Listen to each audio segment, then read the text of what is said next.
মুক্ত মঞ্চের রাজ্য সম্পাদক শিক্ষক মহিদুল ইসলাম। আপনাদের কাছে একটা মেসেজ দিচ্ছি।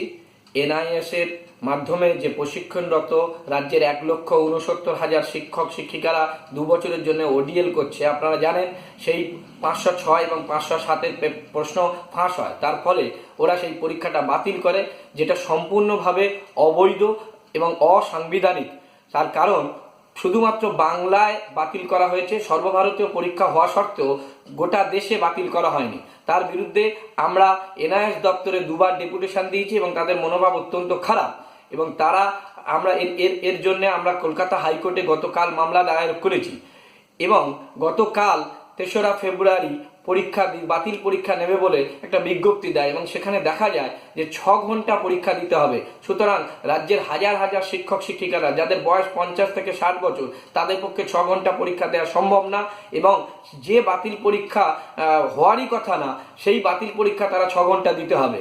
এর দ্বারা এনআইএস এর মনোভাব অত্যন্ত খারাপ। তারা রাজ্যের শিক্ষক শিক্ষিকাদের, যাদের এনসিটি বলে দিয়েছে 31শে মার্চ পর্যন্ত ট্রেন্ড হতে হবে, না হলে চাকরি থাকবে না, সুতরাং সেই মনোভাব তাদের এমন খারাপ যে তারা রাজ্যের শিক্ষক শিক্ষিকাদের চাকরি যাতে চলে যায় সেই ব্যবস্থা করতে চাইছে।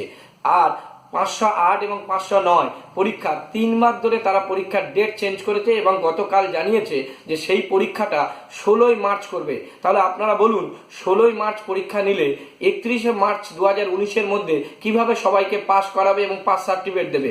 সুতরাং এদের ইচ্ছা নেই যে শিক্ষকদের এই সার্টিফিকেট দিক এবং তাদের চাকরিটা যাবে সুনিশ্চিত থাকে। তাই তাদের চাকরি সুনিশ্চিত থাকার জন্য জীবন জীবিকার স্বার্থে শিক্ষক ঐক্য মুক্ত মঞ্চের ডাকে আগামী 21শে জানুয়ারি বেলা 12টায় বিকাশ ভবন অভিযানে আমরা ডাক দিয়েছি।